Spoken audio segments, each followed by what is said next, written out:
Assalamualaikum warahmatullahi wabarakatuh. Selamat siang semuanya. Kami dari kelompok 3. Ya, baiklah, pada kali ini sebelumnya perkenalkan, nama saya Nandita Febri Ardiansa, dan di sebelah Saya Ica Tamara.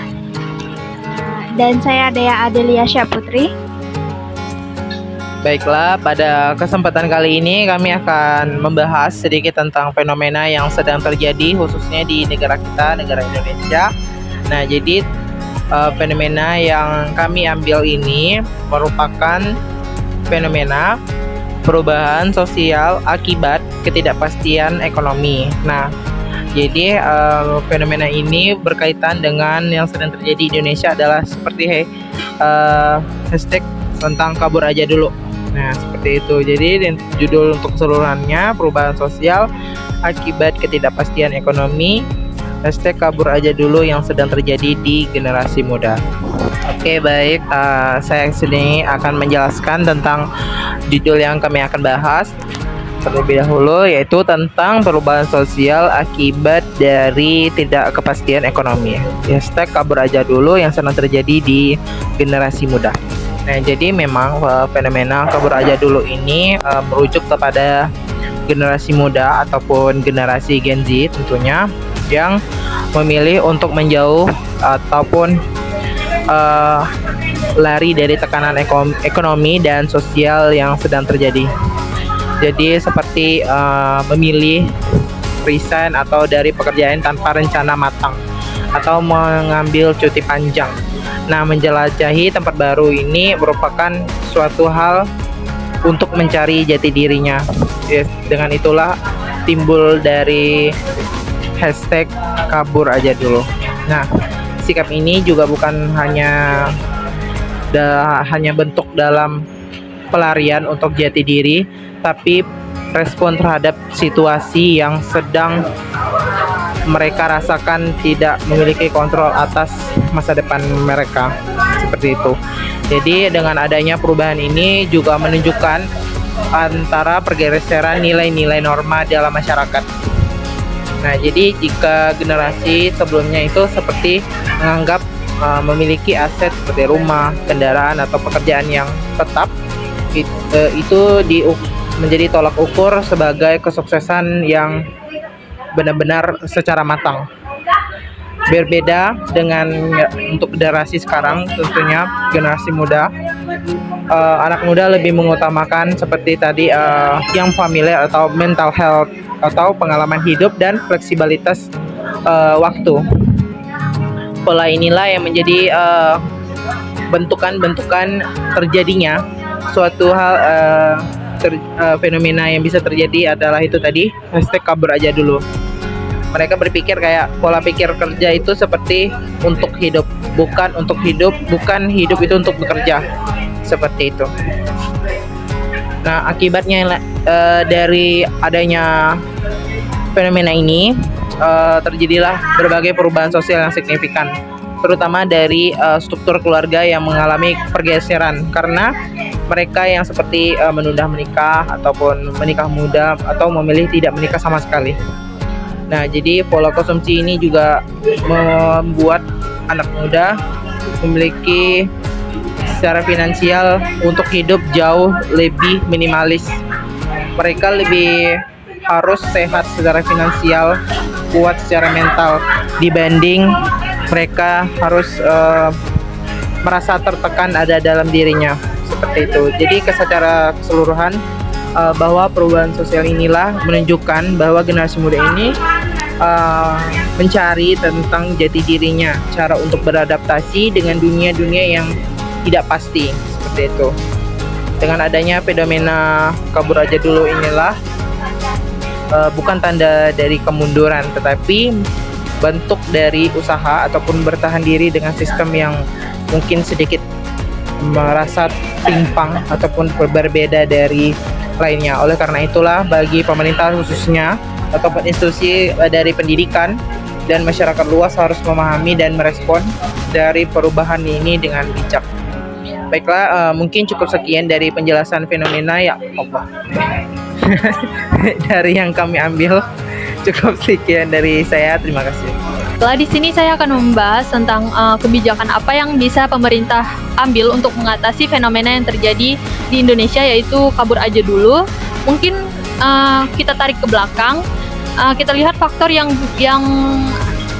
faktor penyebab mengapa fenomena ini bisa terjadi. Mungkin dari segi gaji atau upah yang tidak memadai untuk biaya kebutuhan atau biaya hidup masyarakat yang ada di Indonesia, sehingga masyarakat atau individu memilih untuk kabur aja dulu. Oke, mungkin yang pertama dari penetapan dan penegakan upah yang layak, seperti perbaikan kebijakan yang bisa diambil, seperti perbaikan mekanisme upah minimum regional, yaitu UMR, UMK, atau UMP, yang mempertimbangkan kebutuhan hidup layak secara realistis bagi masyarakat.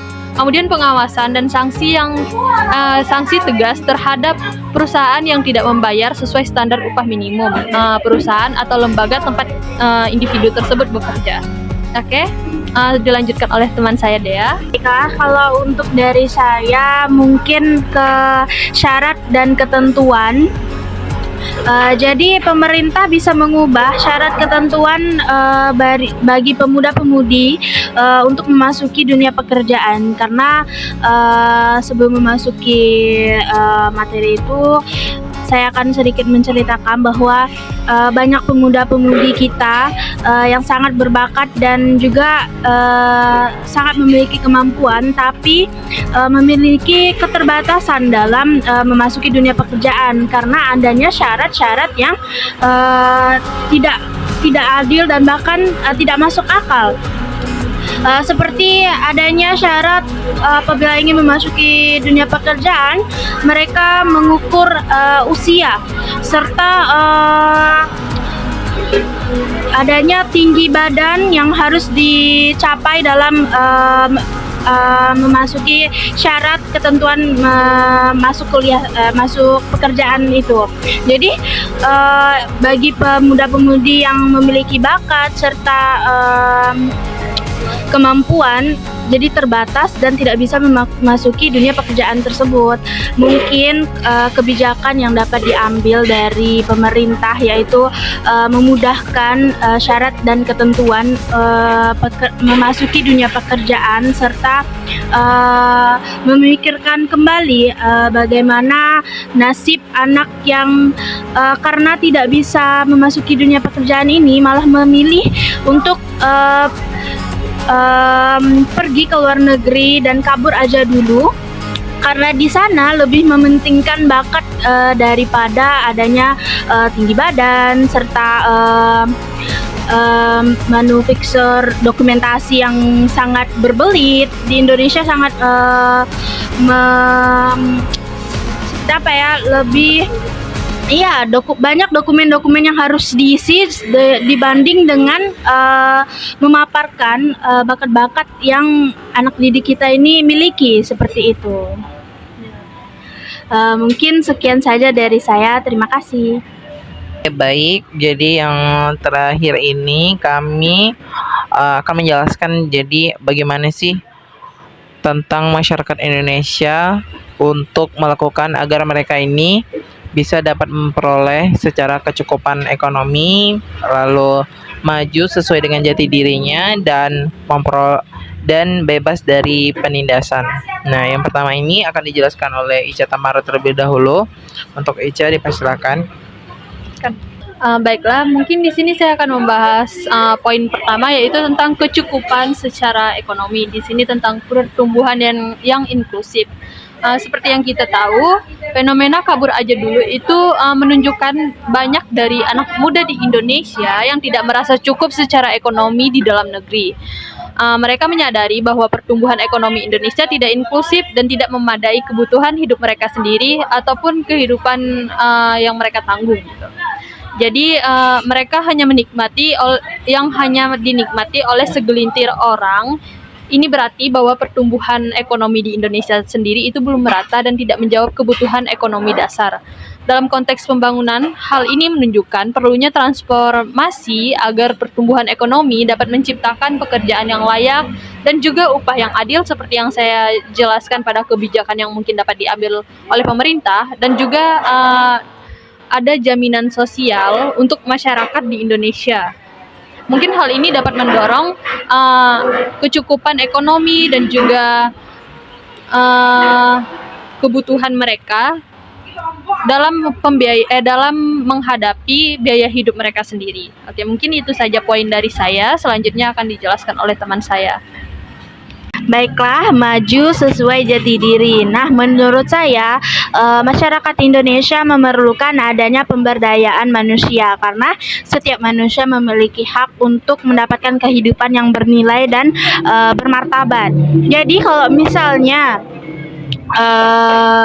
anak muda zaman sekarang lebih memilih untuk keluar negeri dengan hashtag kabur aja terlebih dahulu, itu bukan hanya semata karena uang, tapi juga karena mereka memerlukan tempat untuk berkembang dan ingin merasa dihargai serta membentuk jati diri mereka seperti itu. Jadi sayangnya banyak hal ini tidak dapat dilakukan di Indonesia.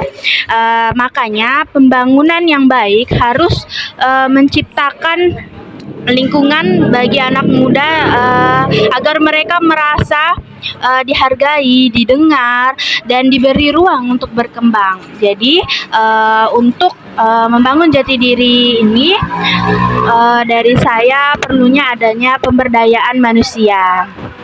Baiklah, untuk selanjutnya akan dijelaskan oleh teman saya. Oke, baik. Yang selanjutnya ini, jadi bagaimana sih dari permasalahan tentang masyarakat Indonesia agar mereka dapat melakukan dalam memproses secara keseluruhan seperti melalui dari jati dirinya sendiri dan bebas dari penindasan.